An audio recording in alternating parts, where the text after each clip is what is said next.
Hello students, कैसे हैं आप सभी लोग। आई होप आप सभी बहुत अच्छे होंगे और बहुत मेहनत भी कर रहे होंगे, राइट। लॉकडाउन चल रहा है, सभी लोग घर में हैं और इससे डिमोटिवेट नहीं होना है इस स्थिति से।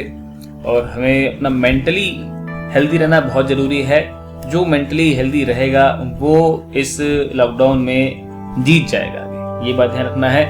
डिमोटिवेशन की स्थिति आएगी, लेकिन फिर भी हमें एक पॉजिटिव थिंकिंग सोच के चलना है। अपने घर वालों से बात करते रहना है, अपने भाई बहन पापा मम्मी से बात करते रहना है और उससे मोटिवेशन सबसे अधिक मिलता है। चलिए, आज हम इस वीडियो में एक नया चैप्टर स्टार्ट करने जा रहे हैं, that is 2 dimension motion, 2D motion.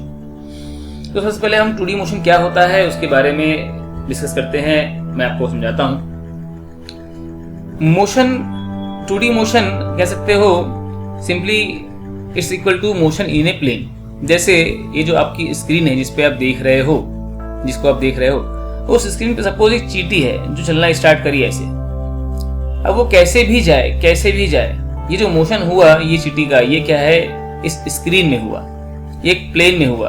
तो 2D motion is defined as the motion in plane. इसमें एक बात ध्यान रखने की है कि 2D मोशन जो है वो मोशन इन प्लेन तो है, बट ध्यान रखने वाली बात यह है कि एक्सेलरेशन और उसकी वेलोसिटी ना पैरेलल हो सकती है ना ही एंटी पैरेलल हो सकती है। मतलब A.V ना तो +1 हो सकता है ना ही A.V -1 हो सकता है। मतलब ये वाला कंडीशन क्या हो गया, पैरेलल, और ये हो गया एंटी पैरेलल। ऐसा क्यों कह रहा हूँ?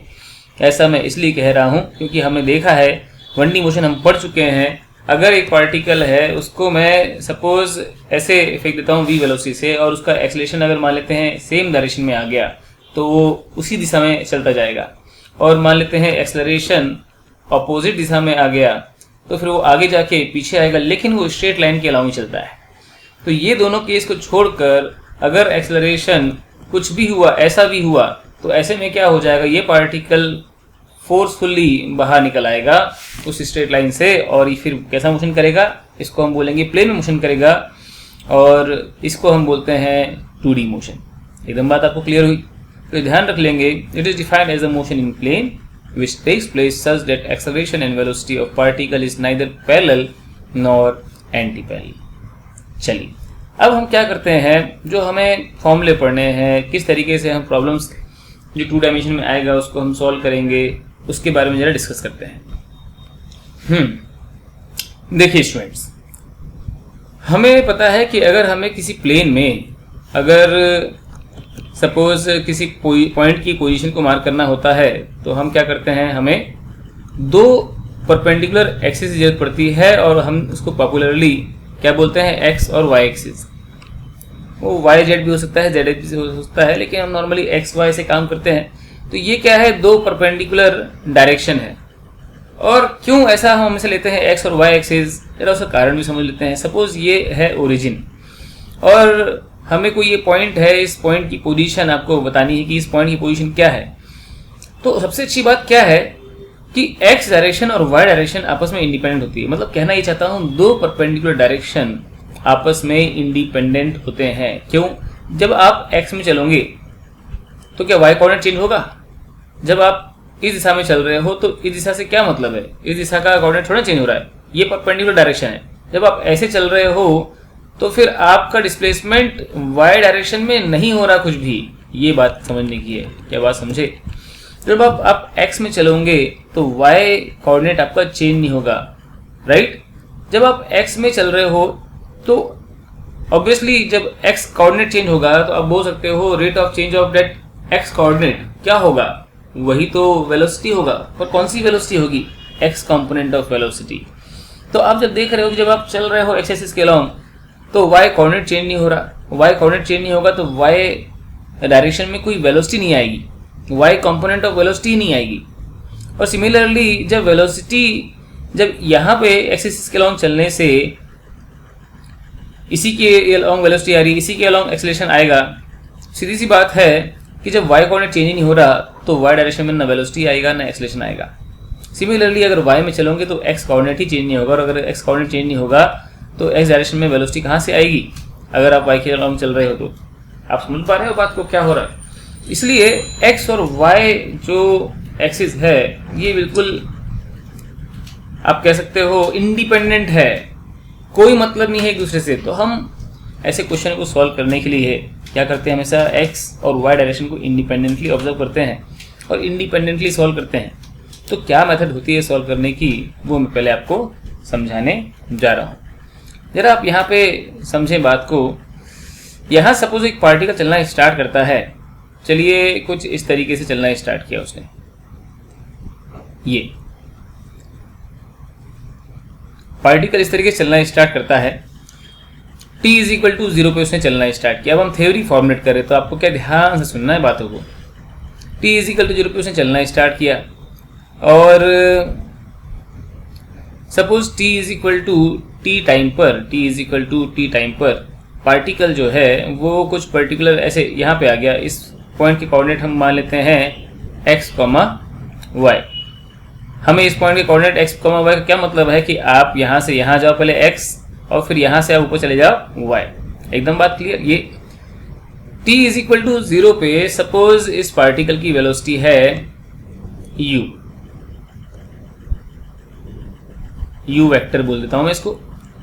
तो ये तो एक वेक्टर है, वेक्टर के कंपोनेंट भी तो हो सकते हैं। तो एक काम करता हूँ, सबसे पहले मैं इसे कंपोनेंट करके आपको दिखाई देता हूँ। ये उसका होगा x कंपोनेंट। एक काम करता हूँ, मैं दूसरा पेन यूज करने की कोशिश करता हूँ। ये हो गया उसका x कंपोनेंट और ये हो गया उसका y कंपोनेंट। इसको मैं नाम देता हूँ ux और इसको हम नाम देते हैं uy। एकदम सही। तो u वेक्टर को लिखा जा सकता है ux i cap plus uy j cap लिखा जा सकता है। क्या एग्जैक्ट बिल्कुल लिखा जा सकता है, इसमें कोई सोचने वाली बात ही नहीं है। और एक और चीज है, u is equal to under root of ux square plus uy square भी तो लिखा जा सकता है। एकदम सही बात। कैसे लिखा जा सकता है ये आपने बताइए। वेक्टर का मैग्नीट्यूड क्या होता है वही लिखा है मैंने। और इम्पोर्टेंट बात, सपोज ये पार्टिकल जो है चलना स्टार्ट किया तो एक्स एक्सिस से सपोज थीटा एंगल बना रहा है, तो मैं ये भी लिखता हूँ tan theta is equal to v y by v x. भाई ये क्या है, वी वाई नहीं बोलना चाहिए, यहाँ पे u बोलना चाहिए मुझे। तो चलो इसको u लिख देता हूँ, u y by u x. एकदम सही बात। चलिए यहाँ तक पहुँचे। Suppose at time t is equal to t. अब जो है इसकी वेलोसिटी हो गई इधर की तरफ ऐसे, इसको बोलता हूँ final velocity vector eight time t। तो ये जो वेलोसिटी वेक्टर है इसके भी तो कंपोनेंट करे जा सकते हैं। जरा से मैं कंपोनेंट के फॉर्म में लिखते हुए चलता हूँ। ये इसका x कंपोनेंट, तो मैं बोलूँगा ये उसका y कंपोनेंट होगा ऐसे। एकदम सही बात। ठीक है, अब मान लेते हैं कि ये जो वेलोसिटी है यहाँ पे इस वक्त अल्फा एंगल बना रही है। तो एक काम और कर सकते हैं अपन, यहाँ पे मैं लिखूंगा v vector is equal to v x i cap plus v y j cap, right. और एक और चीज हम लिखते हैं कि v is equal to under root of v x square plus v y square. Simply मैंने क्या लिखा है, स्पीड लिखी है, फाइनल स्पीड। और एक और चीज लिख सकता हूँ tan alpha is equal to v y by v x. एकदम सही बात। तो ये सब आप लिख सकते हो। अब हम सबसे पहले बात करना चाहेंगे कांस्टेंट एक्सेलरेशन मोशन की, क्योंकि हमने कांस्टेंट एक्सेलरेशन मोशन हम पढ़ के ही आए हैं। सबसे पहले हम बात यही करेंगे कि जब एक्सेलरेशन कांस्टेंट होता है तो इक्वेशन कैसे फॉर्मुलेट करी जाती है, ये सारी बातें। चलिए तो एक बार मैं हेडिंग डाल देता हूँ, कांस्टेंट एक्सेलरेशन मोशन। तो एक्सेलरेशन अगर कांस्टेंट है तो एक्सेलरेशन के भी x और y कंपोनेंट होंगे। तो मैं क्या मान लेता हूं कि सपोज एक्सेलरेशन है a is equal to a x i cap plus a y j cap. Acceleration के भी हमने क्या कर दिए, कंपोनेंट करके उसको बता दिया कि एक्सेलरेशन किसी भी दिशा में हो सकता है। तो हम किसी भी दिशा में होगा उसको कैसे बताएं, हमने क्या किया कंपोनेंट। मतलब ये अगर एक्सेलरेशन है इधर की तरफ तो उसका ये उसका x कोऑर्डिनेट हो गया और ये उसका y कोऑर्डिनेट हो गया। तो मैं इसको लिखता हूँ, ये हो गया ए वाई, ये हो गया ए एक्स और ये हो गया नेट एक्सेलरेशन। इस तरीके से हमने x और y में तोड़ दिया।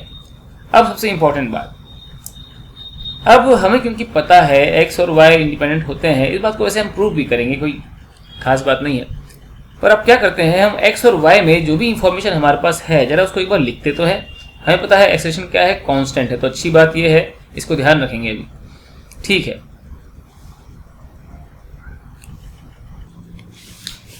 देखो स्टूडेंट्स, अब हम क्या करते हैं, एक लाइन से x डायरेक्शन में इनिशियल वेलोसिटी क्या थी, y डायरेक्शन में इनिशियल वेलोसिटी क्या थी, x डायरेक्शन में इनिशियल एक्सेलरेशन क्या था, y डायरेक्शन में इनिशियल एक्सेलरेशन क्या था, फिर हम क्या करेंगे, फाइनल वेलोसिटी x डायरेक्शन में क्या हो जाएगी लिखेंगे, फाइनल वेलोसिटी y डायरेक्शन में क्या हो जाएगी, और डिस्प्लेसमेंट भी देखेंगे, displacement in x direction, displacement in y direction. हमारा उद्देश्य क्या है भी ये, तो जो हमें दिया हुआ है देखो वो हम करते जाते हैं।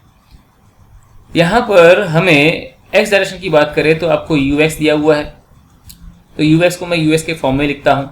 आपको एक्सेलरेशन भी पता है, वो भी क्या है, ax के फॉर्म में लिखा, कांस्टेंट है एक्सेलरेशन, ax क्या है, ये एक्सेलरेशन क्या है, कांस्टेंट है। अच्छा uy भी क्या है, वो तो इनिशियल वेलोसिटी है, और इनिशियल वेलोसिटी कांस्टेंट होता ही है, और एक्सेलरेशन है ay। अब अगर देखें, जब x डायरेक्शन और y डायरेक्शन की बात करें तो x डायरेक्शन में आप देखो हमें इनिशियल वेलोसिटी दी है, एक्सेलरेशन दिया है जो कि कांस्टेंट है, तो हम कांस्टेंट एक्सेलरेशन मोशन की सारी इक्वेशन लगा सकते हैं कि नहीं लगा सकते हैं। कौन कौन सी इक्वेशन पढ़ रखी थी आपने कांस्टेंट एक्सेलरेशन मोशन के लिए, v is equal to u plus a into t, और कौन सी, s is equal to u t plus half a t square, और v square is equal to u square plus 2as। मैंने वैसे आपको ये बताया था कि अगर आपको s को v के फॉर्म लिखना है तो आप vt minus half a t square लिख सकते हो, या जरूरत पड़ गई तो s को आप u plus v by 2 into t भी लिख सकते हो। खैर, हम तो सिर्फ और सिर्फ इन तीन का ही यूज़ करेंगे, जरूरत पड़ेगी तब क्वेश्चन में तो हम इनका भी यूज़ कर लेंगे। तो देखो भाई, अगर मुझे लिखना है फाइनल वेलोसिटी वो भी x डायरेक्शन में, तो अब देख रहे हो x डायरेक्शन में अगर मुझे सिंपल अगर वेलोसिटी लिखना है तो लिखूंगा मैं ux plus a x into t, और y डायरेक्शन में uy plus a y into T. एकदम सिंपल ऐसे लिखेंगे, और क्या तरीका, ये लिखेंगे। और डिस्प्लेसमेंट अगर लिखना है मुझे x डायरेक्शन में, तो डिस्प्लेसमेंट क्या लिखूंगा मैं, ux into t plus half a x into t square, यही लिखेंगे। और डिस्प्लेसमेंट इन y डायरेक्शन आप क्या लिखोगे, तो बोलोगे uy into t plus half a y into t square. और तीसरी इक्वेशन ऑफ मोशन भी अगर किसी को लिखने की इच्छा है तो वी एक्स का square is equal to u x का square plus 2ax into displacement in x direction. और सिमिलरली यहाँ पर भी एक करस्पॉन्डिंग इक्वेशन होगी, बट ठीक है, मैं आपको वो लिख के नहीं बता रहा हूँ, आप खुद ही समझ गए होंगे कि क्या आएगा। आई होप आप ये बात समझ गए होंगे। अब क्वेश्चन सॉल्व करना है तो क्या करेंगे, सिंपल वैल्यू पुट करेंगे, आंसर आ गया। जैसे मान लेते हैं हमें निकालना है speed of particle at any time t। आपको क्वेश्चन में क्या दिया हुआ, क्वेश्चन को हम कैसे सॉल्व करेंगे मैं आपको उसका तरीका बताने जा रहा हूँ, तो आप जरा ध्यान सुने।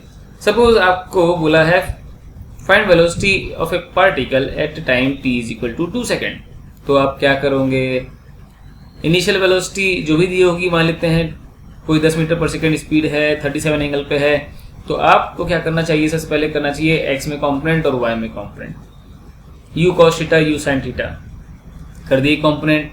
सपोज आपको एक्सेलरेशन दिया है, किसी भी दिशा में दिया है, बट अच्छा होगा अगर एक्सेलरेशन वो x A x i cap और ए वाई जे कैप के फॉर्म में दे दे। अगर चलो इस तरीके से नहीं दिया, और अगर हमें दिया कि चलो एक्सेलरेशन है 10 metre per second in the direction of 53 या 30 एंगल, कोई भी एंगल, तो सब उसका भी हमें क्या करना है, x में कॉम्पोनेंट क्या है, y में कॉम्पोनेंट क्या है, फटाक से हमने उसको लिख दिया। फिर आप हमेशा क्या करो, इस तरीके से बाइफरकेट करो, क्योंकि x और y डायरेक्शन इंडिपेंडेंट है, तो मैं x में इंडिपेंडेंटली एक क्वेश्चन सॉल्व कर रहा हूँ ये, और इंडिपेंडेंटली y में एक क्वेश्चन सॉल्व कर रहा हूँ ये। और फाइनली जब मैं at any time t x component of velocity निकाल दूंगा, x component y component of velocity निकाल दूंगा, तो मुझे क्या अप्लाई करना है फाइनल वेलोसिटी वेक्टर के लिए v x i cap plus v y ये खत्म हो गया कहानी। आपको स्पीड निकालना है तो जो एक्स कॉम्पोनेंट और वाई कॉम्पोनेंट है उसको स्क्वायर करके अंडर रूट ले लो, ऐड करके अंडर रूट ले लो, तो स्पीड आ गया। आपसे कोई पूछे कि आप किसी भी टाइम पे वेलोसिटी वेक्टर एक्स एक्सिस के साथ कितना एंगल बना रही है, तो आप क्या करोगे, v y by v x. और वी वाई क्या है, वी वाई है u y plus a y into t upon u x plus a x into t, right. यही लिखोगे ना, टेन अल्फा इजिकल टू क्या लिखोगे आप, u y plus a y into t divide by u x plus a x into t. शायद आपको दिख नहीं रहा होगा तो मैं इसको थोड़ा सा राइट साइड खिसका देता हूँ, अब दिख गया होगा आपको। तो ये जो इक्वेशन है इसमें you why you x constant है, ए वाई ए एक्स कॉन्स्टेंट है, आपको तो केवल टी पुट करना है और आप देखो अल्फा भी आ गया। अब इसमें एक बात ध्यान रखना, पर मैं इंपॉर्टेंट बता रहा हूँ, ये बोल के बता रहा हूँ, इसको आप चाहे तो नोट कर लेना अपनी कॉपी में, कि अगर मान लेते हैं टेन अल्फा पॉजिटिव आया, इसका मतलब ये है कि जो एंगल बना है वो अबव द हॉरिजॉन्टल बना है, क्योंकि हमने जब इक्वेशन लिखी है तो उसमें अल्फा भी क्या अबव द हॉरिजॉन्टल मान के लिखी है। और मान लेते हैं कि ये सॉल्व करने के बाद नेगेटिव आ गया, आ सकता है, अगर मान लेते हैं ए वाई नेगेटिव हो जाए या ए एक्स नेगेटिव हो जाए तो पॉसिबल है कि नहीं, तो इसका मतलब हम समझेंगे कि जो अल्फा है वो बिलो द हॉरिजॉन्टल बना है। सपोज आंसर आ गया 10 अल्फा इज इक्वल टू -√3, तो अल्फा क्या होगा -60, और -60 का मतलब क्या हुआ, 60 एंगल बिलो द हॉरिजॉन्टल। क्या आपको ये बात पूरी समझ में आई? अब अपन करते हैं एक दो क्वेश्चन और फिर देखें क्वेश्चन सबसे ज़्यादा समझ में आता है। और करना क्या है, इसी तरीके से पहले यू की कॉम्पोनेंट करना है, यू एक्स यू वाई निकालेंगे, ए की कॉम्पोनेंट करना है, ए एक्स ए वाई निकालेंगे, और बस खत्म हो गया फिर तो सॉल्व। ओके चलो क्वेश्चन करते हैं। ओके स्टूडेंट्स, तो ये क्वेश्चन देखो, बड़ा सिंपल सा क्वेश्चन है और इस क्वेश्चन को आपको खुद को सॉल्व करना है। पहले मैं आपको क्वेश्चन समझा रहा हूँ। एक पार्टिकल है, उसको हमने एक बिल्डिंग है जो 20 मीटर हाइट की है। इस बिल्डिंग की जो टेरेस है वहां से हमने इसको हॉरिजेंटली प्रोजेक्ट कर दिया, ध्यान रखें हॉरिजेंटली, ठीक है, ऐसे हॉरिजेंटली 10 मीटर पर सेकेंड से फेंक दिया। कहा गया है मोशन जो है सिर्फ और सिर्फ only under the effect of gravity हुआ है, मतलब सिर्फ और सिर्फ ग्रेविटी है और कुछ भी नहीं है। और हम जानते हैं एक्सेलरेशन ड्यू टू ग्रेविटी क्या होता है, वर्टिकली डाउनवर्ड, और जी की वैल्यू दे रखी है, आपको क्या लेना है 10 मीटर पर सेकेंड स्क्वायर। तो एक्सेलरेशन ड्यू टू ग्रेविटी जो है वर्टिकली डाउनवर्ड है, ध्यान रखना। ओके, अब हमसे पूछा ये है अगर t इज इक्वल टू 0 पर इस पार्टिकल को यहां से फेंका गया होगा तो बताओ t is equal to 1 second पर क्या स्पीड होगी, और क्या पूछा हमसे, जब वो फाइनली गिर जाएगा, जैसे इस तरीके से पार्टिकल फेंका, ये गिर गया, तो जब ये गिरा तो उस वक्त क्या टाइम हो रहा होगा, at t is equal to t मान लेते हैं गिर गया, तो ये टाइम t निकालना है, और उस वक्त क्या स्पीड होगी, मतलब इस वक्त की आपको स्पीड भी बताना है, गिरने से जस्ट पहले उसकी स्पीड क्या होगी। चलिए स्टूडेंट्स, एक बार आप वीडियो पॉज करो और इसको जरा सॉल्व तो करो अपने मन से। ओके स्टूडेंट्स, आई होप आप लोगों ने वीडियो पॉज किया होगा और खुद से सॉल्व करने की पूरी कोशिश करी होगी। और अब मैं आपको तरीका बताता हूं, और जो मैं तरीका बता रहा हूं उसको आपको हमेशा ही फॉलो करना है, ठीक है। चलिए देखो, सबसे पहले हम क्या करेंगे, हम करेंगे बाइफरकेट, जैसे एक्स और वाई में अलग अलग इस तरीके से। और अभी सीखना है, ये समय अभी सीखने का है, तो इसमें आपको ध्यान से देखना है कि ये है एक्स डायरेक्शन और ये वाई डायरेक्शन। एक्स में मैं पहले लिखूंगा कि इनिशियल वेलोसिटी एक्स में क्या है, और यहाँ पर भी लिखूंगा इनिशियल वेलोसिटी वाई में क्या है, फिर मैं लिखूंगा कि एक्सेलरेशन एक्स में क्या है, मैं लिखूंगा एक्सेलरेशन वाई में क्या है, फिर आगे हम सॉल्व अपने आप कर लेंगे। देखो इनिशियली एक्स डायरेक्शन में वेलोसिटी कितनी है, इसको पार्टिकल को एक्स कौन सा होगा आप खुद समझ गए होंगे, अगर मैंने नहीं बोला है तो ऑब्वियसली ये पॉइंट जो है, जैसे हम मानते हैं ये एक्स है और ये वाई है, ठीक। तो एक्स डायरेक्शन में वेलोसिटी 10 ही तो है, क्योंकि हमने इसको फेंका ही 10 एक्स के अलॉन्ग या फिर हॉरिजॉन्टल में, तो ये हुआ 10 मीटर पर सेकेंड। अच्छा बताओ वाई डायरेक्शन में कोई वेलोसिटी है क्या? वाई डायरेक्शन में वेलोसिटी नहीं है, कोई भी वेक्टर का कंपोनेंट उसके परपेंडिकुलर डायरेक्शन में क्या होता है, जीरो। तो वाई कंपोनेंट ऑफ वेलोसिटी 0 है। अब आप मुझे बताओ एक्सेलरेशन एक्स कंपोनेंट का कितना है, क्या एक्स डायरेक्शन में कोई एक्सेलरेशन है? मात्र एक फोर्स लग रहा है, वो क्या है, वो ग्रेविटी का फोर्स है। और वो वर्टिकली डाउनवर्ड है और तो कोई है नहीं, और जिधर फोर्स होता है उधर ही एक्सेलरेशन होता है, ध्यान रखना स्टूडेंट्स। तो ऐसे में एक्सेलरेशन सिर्फ y में है, x में तो है ही नहीं। तो ऐसे में मुझे क्या लेना चाहिए, एक्सीलरेशन हो गया 0 x डायरेक्शन में, और y डायरेक्शन में एक्सीलरेशन है -10 मीटर पर सेकेंड स्क्वायर। क्या ये आपको बात समझ में आई क्या? आई होप ये हालत तो आपको सब क्लियर हो गया।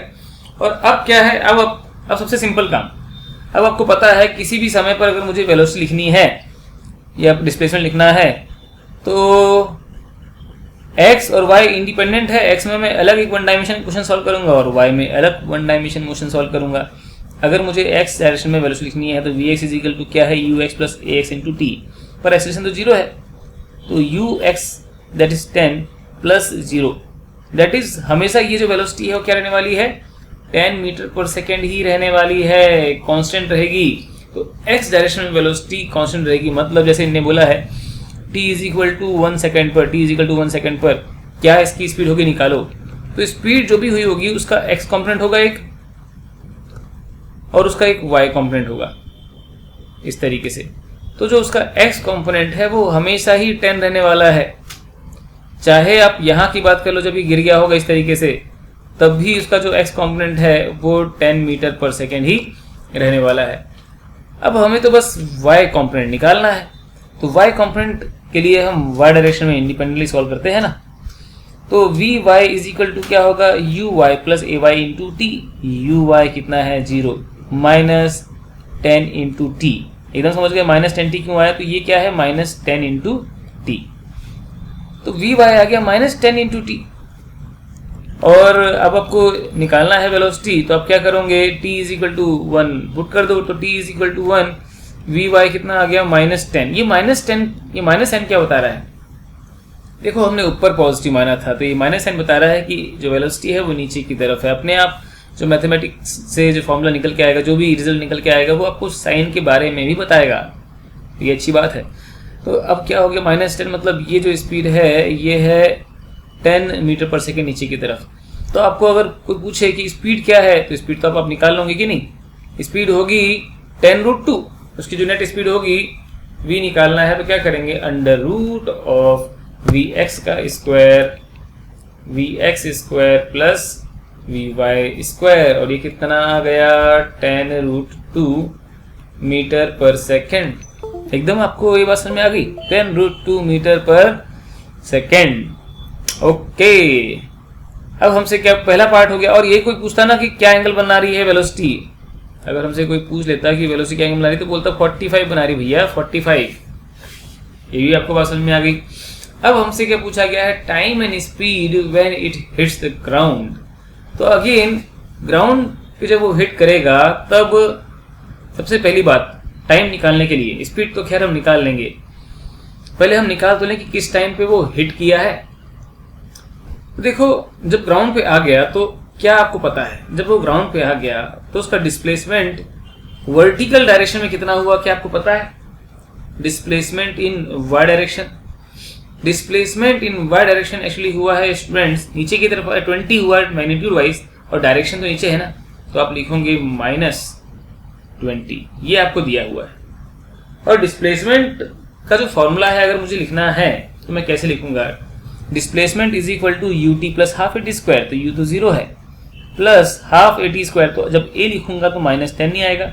चलिए मैं एक बार लिख के दिखाता हूँ, हाफ इंटू a की जगह लिखा मैंने -10 इंटू टी स्क्वायर, और जैसे ही ये लिखा तो अब आप देख रहे होंगे कि ये माइनस बाहर आएगा और ये वाला माइनस कैंसिल, ये 2 ये 10 से ये 10 कैंसिल यहाँ पे, और आंसर आ गया t इज इक्वल टू, क्योंकि टी स्क्वायर इज इक्वल 4 आ रहा है तो t is equal to 2 second आ गया। अब t is equal to 2 second पे, t इज इक्वल टू 2 पे 2 सेकेंड पर y कॉम्पोनेंट ऑफ स्पीड क्या होगी, 20, 10 टू 20, माइनस साइन क्या बता रहा होगा, पार्टिकल की वेलोसिटी नीचे। तो अब यहाँ पे देखो कमाल हो गया, ये तो बड़ा सिंपल सा क्वेश्चन है, कितने आसानी से चीजें सॉल्व हो रही है। ये जो इसका y कॉम्पोनेंट है ये तो 20 निकला भाई, 20 -20 से क्या मतलब है, नीचे की तरफ, और उसकी नेट स्पीड क्या होगी, तो अब हम कैसे निकाल लेंगे, ये जो हमारे पास फॉर्मूला है उसकी मदद से निकालेंगे भाई। ये है उसकी v फाइनल, क्या ये वाला फॉर्मूला। और आप देख सकते हो अगर मैं यहाँ पे अंडर रूट ऑफ क्या कर दूँ 10 का स्क्वायर प्लस 20 का स्क्वायर कर देता हूँ तो ये बन जाएगा 10√5 मीटर पर सेकेंड। एकदम बात आपको समझ में आई। तो इतनी आसानी से क्वेश्चन सॉल्व कर सकते हैं हम। अब आपको अगर बात समझ में आई तो एक क्वेश्चन मैं आपको और देता हूं और उसको आप ट्राई करो। ओके स्टूडेंट्स, देखिए यहां पे एक क्वेश्चन है और क्वेश्चन क्या है कि एक पार्टिकल है उसको हमने 50 मीटर पर सेकेंड से 53 एंगल पे प्रोजेक्ट कर दिया है under the effect of gravity from the ground.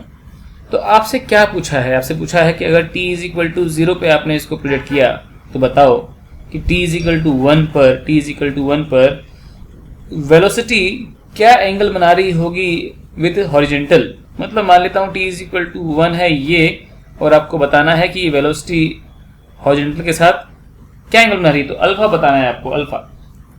और वैसे सेकंड पार्ट है कि वो कितने टाइम पे हिट कर जाएगा ग्राउंड को। चलिए तो सबसे पहले सॉल्व करिए वीडियो पॉज करके।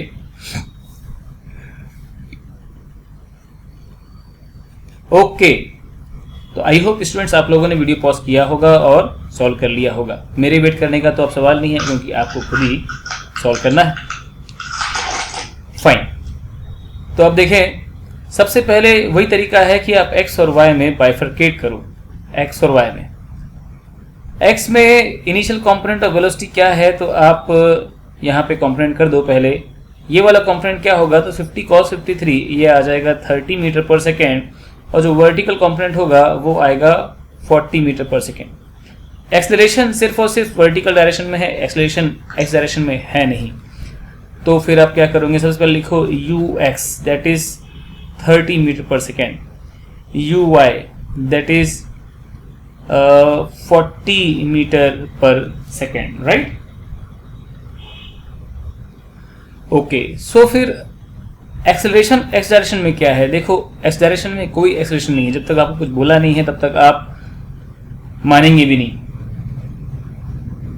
सो एक्सेलरेशन एक्स डायरेक्शन में है 0। अच्छा, एक्सेलरेशन वाई डायरेक्शन में क्या है, एक्सेलरेशन वाई डायरेक्शन में है acceleration due to gravity that is 10 metre per second, लेकिन ऊपर ने ऊपर पॉजिटिव माना है और नीचे नेगेटिव है तो मुझे लिखना पड़ेगा -10 मीटर पर सेकेंड या -g।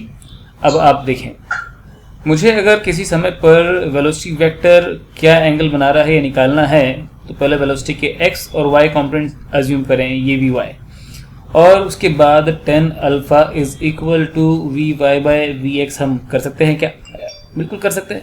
बस मुझे vx और vy लिखना है तो vx क्या लिखूंगा, ux plus ax into t, और us कितना है 30 और ये तो 0 हो गया। अच्छा, मतलब x component of velocity constant रहेगा, ओके। और y कंपोनेंट ऑफ वेलोसिटी तो वो लिखूंगा मैं 40 माइनस 10 इंटू टी, बिल्कुल यही लिखेंगे, अभी अभी हमने सीखा उसको। तो बस यहाँ पे आप फॉर्मूले में पुट करो और 40 माइनस 10t डिवाइड बाय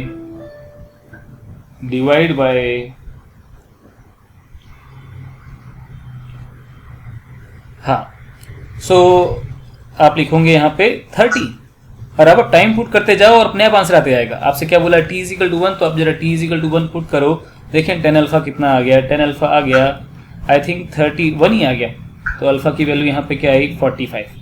मतलब t इज इक्वल टू 1 पे जो वेलोसिटी वेक्टर है वो 45 एंगल बना रही होगी। आई होप आपको ये क्लियर हो गया होगा। ओके, अब देखो वो पूछ रहा है find the time when it hits the ground. तो जब ग्राउंड पे वो वापस आ गया होगा तो जस्ट कोऑर्डिनेट लिखने की कोशिश करो उसके। मान लेता हूं कि ये डिस्प्लेसमेंट कुछ हो गया x0, कॉमा क्या लिखेंगे 0, x0 कॉमा 0। तो y कोऑर्डिनेट क्या हो चुका है 0, मतलब ये कहें डिस्प्लेसमेंट इन y डायरेक्शन क्या हो चुका है 0। तो उस समय पर डिस्प्लेसमेंट इन y डायरेक्शन क्या हो गया होगा 0। तो आप क्या लिखो, डिस्प्लेसमेंट की इक्वेशन, डिस्प्लेसमेंट होगा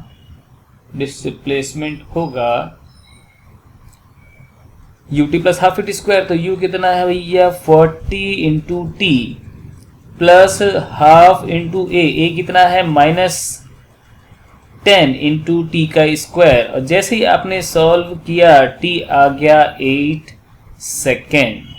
क्या ये बात आपको समझ में आई?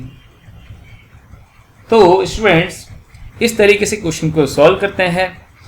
आई होप सब कुछ आपको समझ में आया होगा। अब ये है कि अगर आपको कुछ सीखने को मिला है, इससे कुछ फ़ायदा हुआ है, तो वीडियो को लाइक करो, आप उसको सब्सक्राइब करो चैनल को, राइट? चलो स्टूडेंट, हैप्पी लर्निंग।